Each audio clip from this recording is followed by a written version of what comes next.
Welcome to MH maths channel. 8ஆம் வகுப்பு பயிற்சி 5.2ல் 4வது கணக்கு தான் பார்த்துட்ருக்கோம். பாருங்கள், பின்வரும் முக்கோணங்களில் தெரியாத பக்கங்களை காண்க. சரிங்களா? போன இதுக்கு முன்னாடி கணக்கில் நம்ம பித்தாகரஸ் தேற்றம் அப்படிங்கிறது கொடுத்துருந்தாங்க. இப்போ நம்மளுக்கு படம் கொடுத்துட்டு இதில் தெரியாத பக்கத்தை நம்ம என்ன பண்ணணும், கண்டுபிடிக்க சொல்லியிருக்காங்க. இது ஒரு செங்கோண முக்கோணம். செங்கோண முக்கோணம்னாலே பித்தாகரஸ் தேற்றம் தான் ஞாபகம் இருக்கணும். ஓகேங்களா? அதில் செங்கோணத்துக்கு எதிர்த்தாப்பில் இருக்கிற பக்கம் தான் கர்ணம். அப்புறம் பித்தாகரஸ் தேற்றம்னது ஒரு செங்கோண முக்கோணத்தில் கர்ணத்தின் வர்க்கம் மற்ற இரு பக்கங்களின் வர்க்கங்களின் கூடுதலுக்கு சமம் அப்படிங்கிறது தெரிஞ்சுக்கணும். சரிங்களா? இப்போ செங்கோணம் முக்கோணம் எழுதிக்கிறோம். செங்கோண முக்கோணம் ஏபிசியில் எப்படி எழுதலாம்? கர்ணம் வந்து எது? 90 டிகிரிக்கு எதிர்த்தாப்பில் இருக்கிறது பிசி தான். அப்படின்னா BC square equal to AB plus AC square எழுதிக்கலாம். இப்போ பிசியோட மதிப்பு என்னது? எக்ஸ். அதனால் எக்ஸ் ஸ்கொயர் எழுதிக்கிறேன். ஓகேங்களா? சமம். ஏபி எவ்வளவு? 40 ஸ்கொயர் போட்டுக்கிறேன். ஏசி எவ்வளவு? 9. அதனால் 9 ஸ்கொயர் போட்டுக்கிறேன். ஓகேங்களா? இப்போ இது பாருங்கள், 40 2 தடவை பெருக்கணும். ஸோ 2 ஜீரோ போட்டுக்கிறேன். 4 2 தடவை பெருக்குனா 4 4 16. அடுத்தது 9 2 தடவை பெருக்குனா 9 9 81. இப்போ இதை கூட்டினோம்னா 1681. இது வந்து என்னது? X square. இப்போ எக்ஸ் மட்டும்தானே வேணும். அப்புறம் இந்த ஸ்கொயர் அந்த சைட் போயிடுச்சுன்னா நம்மளுக்கு என்னவா மாறிடும்? ரூட்டாக மாறிடும். இந்த ஸ்கொயர் அந்த சைட் போகும்போது நம்மளுக்கு ரூட்டாக மாறிடும். புரிஞ்சுதுங்களா? இப்போ நம்ம இது வந்து என்ன பண்ணணும்? வர்க்கம் மூலம் கண்டுபிடிக்கணும். நீங்கள் வந்து பகா காரணிப்படுத்தல் முறையில் போட்டாலும் சரி, நீள்வகுத்தல் முறையில் போட்டாலும் ஓகே, ரெண்டுக்குமே ஒரே ஆன்சர் தான் வரும். இப்போ நீள்வகுத்தல் முறைங்கிறது நம்ம பார்த்துருக்கோம் ஏற்கனவே. ஓகேங்களா? நீள்வகுத்தல் முறையில் போடும்பொழுது நீள்வகுத்தல் முறையும் நல்லா தெரிஞ்சுக்கோங்க. கடைசீட்டிலேருந்து 2 2 எடுத்துக்கணும் இல்லைங்களா? இப்போ 16 அப்படின்னா என்ன எடுத்துக்கலாம்? 4 4 16 எடுத்துக்கிறேன். இங்கே 0 வந்துருச்சு. அடுத்தது வர்க்கமூலத்தில் எப்படி? 2 நம்பரை கீழே இறக்கிடுறோம். இப்போ இங்கே இருக்கிற நம்பரை 2ஆல் பெருக்கிறேன். 4 2 8ன்னு போட்டேன்.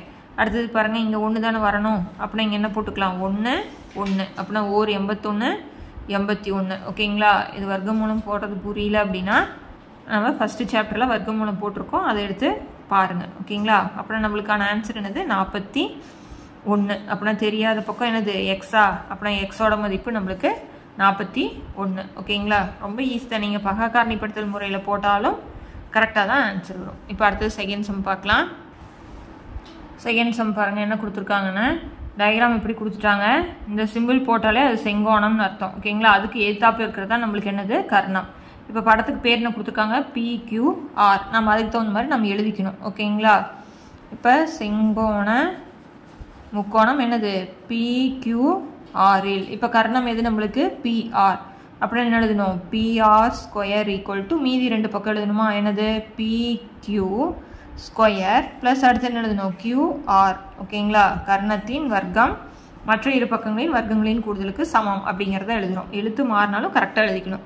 90 டிகிரிக்கு எதிர்த்தாப்பு இருக்கிறது கர்ணம், அதை முன்னாடி எழுதணும். மீதி இருக்கிறது அடுத்து எழுதிக்கிறீங்க. இப்போ PRோட மதிப்பு எவ்வளவு? 34 ஸ்கொயர் எழுதியாச்சு. PQ என்னது நம்மளுக்கு? Y. இதை தான் நம்ம கண்டுபிடிக்கணும்.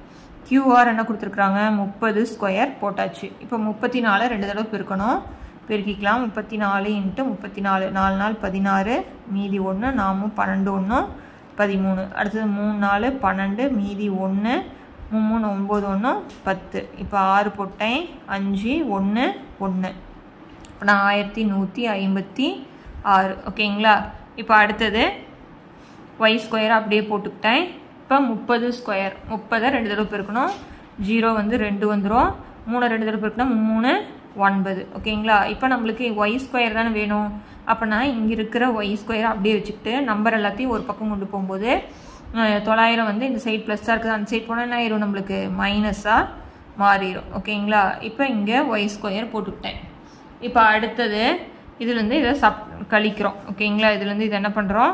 கழிக்கிறோம். கழிச்சோம்னா என்ன வரும்? 6ல் 0 போயிடுச்சுன்னா 6, 5ல் 0 போயிடுச்சுன்னா 5, 11ல் 9 போச்சுன்னா 200. ஓகேங்களா? 2 256. 256 equal to Y square. Square இந்த சைட் போனால் என்ன சொல்லியிருக்கோம்? ரூட்டாக மாறிடும். 256 சமம் Y. ஓகேங்களா? அடுத்தது பாருங்கள், 256க்கு வர்க்கமூலம் கண்டுபிடிக்கலாமா? நீங்கள் தானா வகுத்தல் போட்டு கண்டுபிடிச்சாலும் போடலாம். இல்லை 256னா 16 16 256ன்னு போடலாம். இப்போ நான் வந்து வர்க்கம் நீள்வகுத்தல் முறையில் நான் போட்டு காமிக்கிறேன் பாருங்கள். இங்கே 2 இங்கே 1 வச்சுக்கணும். ஓர் 1 1 ஏன்னா 2 2 4ன்னு போயிடும் இல்லையா, அதனால் ஓர் 1 1 போடுறேன். 2ல் 1 போயிடுச்சுன்னா 1. இப்போ கீழே 56 இறக்கிடுறேன். இப்போ அடுத்து இங்கே 1 2ஆல் பெருக்கணும்னா இங்கே 2. இப்போ 6 வரும்பொழுது நம்மளுக்கு என்ன போட்டுக்கலாம், அங்கேயும் 6 இங்கேயும் 6. இப்போ 6 எடுத்துகிட்டு 26 பெருக்கிறேன். 6 6 36 மீதி 3 6 2 12 3 15. அப்புறம் நம்மளுக்கு என்ன ஆன்சர் 16. அப்படின்னா ஒய்யோட மதிப்பு நம்மளுக்கு 16. ஓகேங்களா, அப்படின்னா இந்த இடத்துல வரக்கூடிய மதிப்பு நம்மளுக்கு என்ன வரும் 16. இது வர்க்கமூலம் தான். இல்லை நீள்வகுத்தல் முறையில் போடுறதுனால போடலாம். காரணிப்படுத்தல் முறையில் நான் போடுறேன் பாருங்கள்.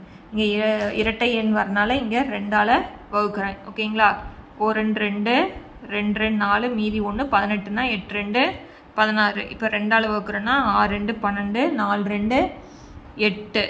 இப்போ 2ஆல் போடுறோன்னா 3 2 6 2 2 4.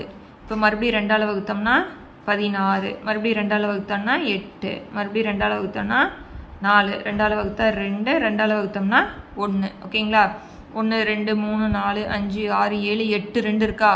8 2க்கு ரூட்டில் இருந்து பாதி 2 தான் எடுக்கணும். அப்படின்னா 8ல் பாதி 4 2. 4 2 பெருக்குனா 2 2 4 4 2 8 8 2 16 ஆன்சர். ஓகேங்களா, பகாக்காரணி முறை போட்டாலும் ஆன்சர் ஒன்றே தான், நீள்வகுத்தல் முறையில் போட்டாலும் வர்க்கமூலத்துக்கு ஒரே ஆன்சர் தான் வரும். ஓகேங்களா, உங்களுக்கு எது ஈஸியாக இருக்கோ அதை போட்டுக்கலாம்.